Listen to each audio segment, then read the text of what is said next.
complicated topic of grief. Grief is something I've not really touched upon too much before. I think largely because it's such a complicated thing and it's something that has affected everyone. I've always wanted to just be really careful about what I say, but the more I've done of these videos, the more I've realised I can only just say what I'm thinking in the moment, and if it's something that someone can relate to, great. If it's not, it's my story anyway. I want to talk about the different kinds of grief. I think people, when they hear the word grief, they immediately assume grieving over someone who has passed away, but grief is to go through the things you have after a loss, and that can be the loss of a life, it can be the loss of a relationship, a friendship, a job, anything which has a large mental or emotional impact and sometimes physical impact on your life as you know it. I've felt bigger grief over friendships that have kind of fallen by the wayside than I have over some people passing.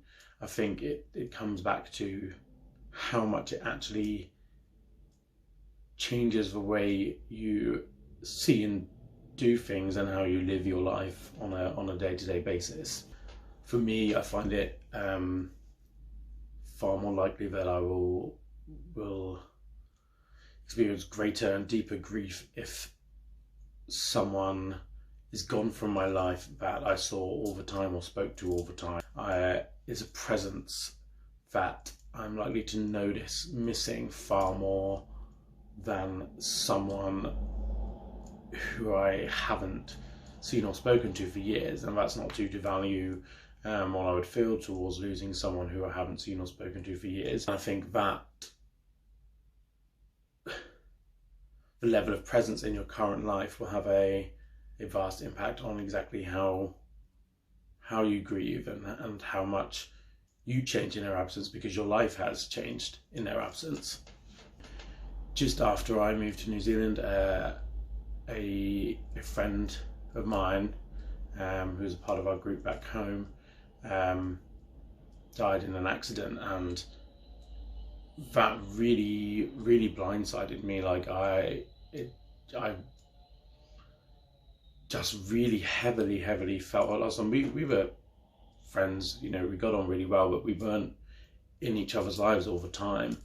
But the circumstances of it and who she was and how she was in my life, it affected me far greater than I expected that it would. It really was a catalyst in changing some of the ways I lived my life and the things I wanted to do, and certainly looking after myself. It had a bit of an impact on my personality and the way I dealt with conflict, certainly healing things a lot quicker and moving on from things, because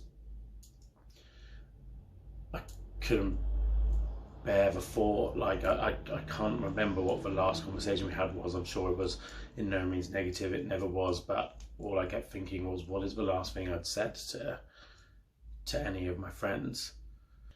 That was yeah, that was a trying time for sure, particularly having just moved over here. My friends, the rest of the group were all still together back home, and I just really kind of wanted to go back, but I don't think it would have made any difference. If anything, it would have extended my grieving, because I would have been absorbing other people's grief as well. And everyone wears grief differently, and grieves different people differently. I think, well, I know certainly my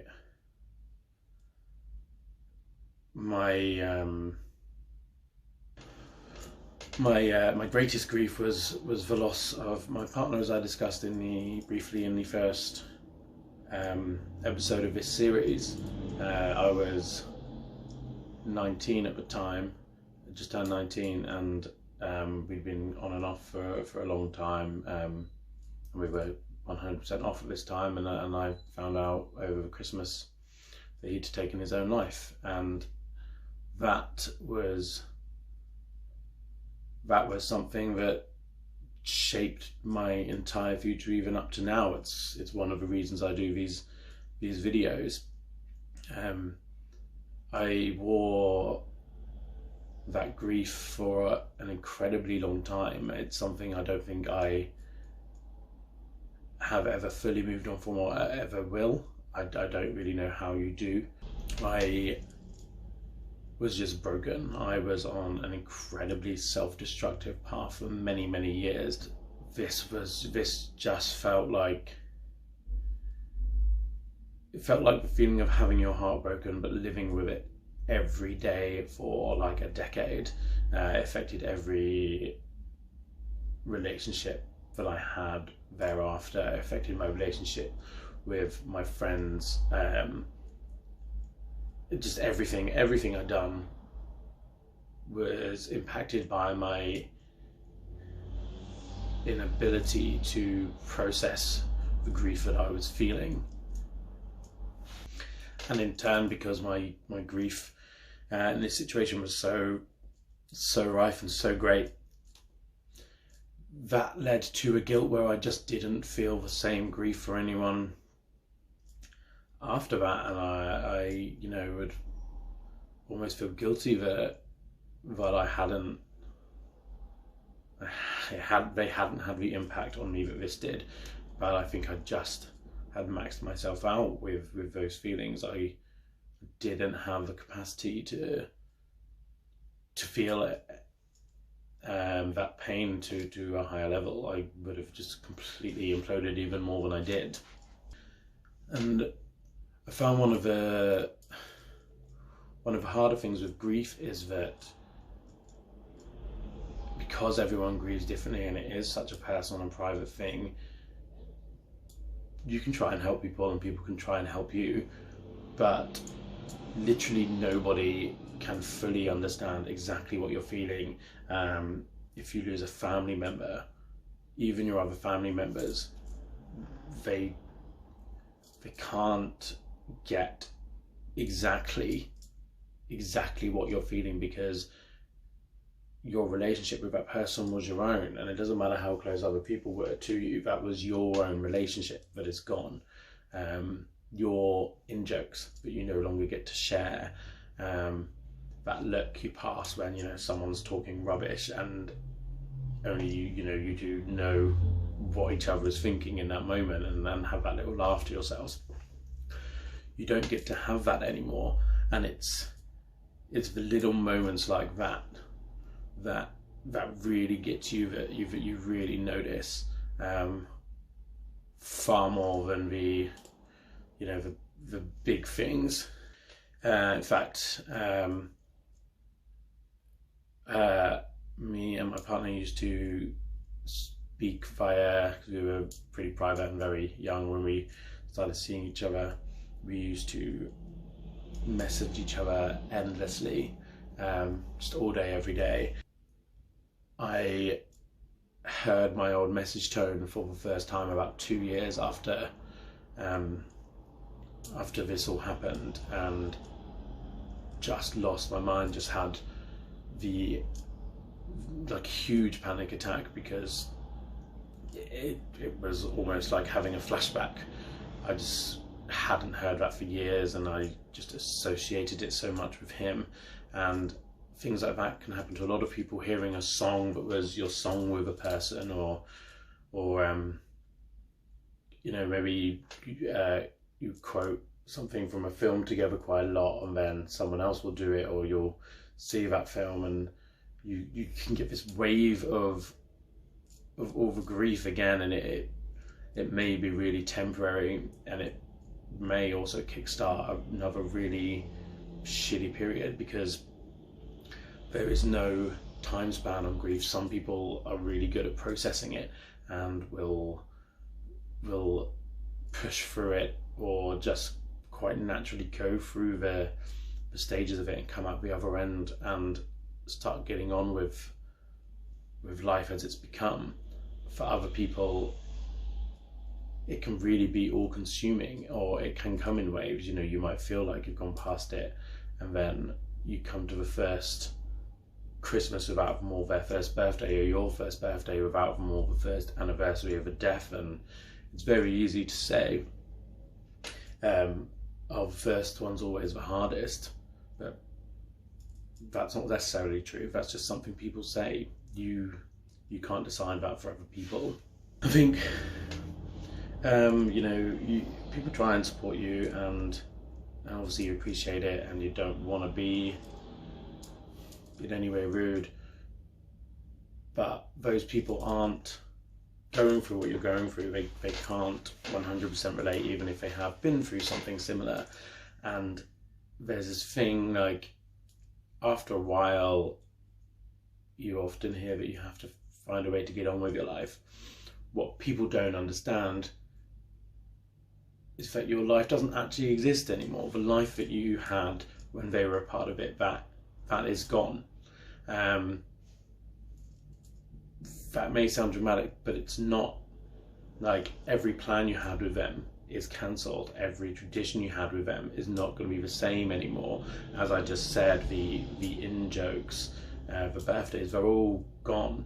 And so getting on with your life that existed isn't possible. You actually have to learn a new normal, and starting life over, it's not that easy for anyone. You don't really get to have a say in how people choose to fix the way their life's been broken. Some people might just need a big blowout. Some people might need to cry. Some people might actually just be really good at compartmentalizing and finding ways to deal with it. But you don't get to decide for anyone in what time period they should heal from their pain, whether it's the death of someone, or the end of a long-term relationship, or falling out with their best friend. Just because you might have been like, oh, screw my ex and moved on. Not everyone feels that way. And the best you can do is try and understand what they're going through. Ask them how they're feeling, or whether they're dealing. And if they are not willing to speak, don't pry, let them process it, let them get on with it. Try again later. If they are willing to speak, then listen to hear what they're saying. Don't listen to create a response. That's not listening. If you are truly listening to someone, there shouldn't be this nodding going, yeah, and then your answer comes out straight away. You should be listening and taking in what they're saying, and then processing that to create a response after they've finished. That's how you listen to someone. It's been 15 years since I went through the biggest loss. I hope it's the biggest loss I'll ever face. And about 3 years ago, I had you can only describe it as a grief relapse. I realised that for the first time, I hadn't thought about them for days. I thought about them every day, the entire time, and I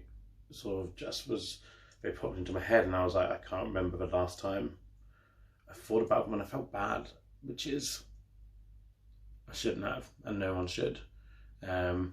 You haven't forgotten them. They no longer exist in your memory and in your heart.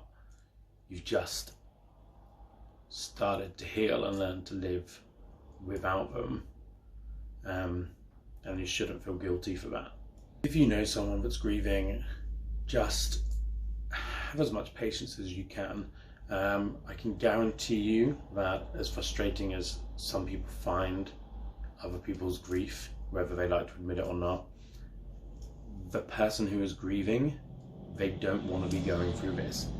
They would far rather be living their old life and be happy and be in the life they knew, than trying to process this loss and trying to work out how to navigate in their life as it now is without that person present.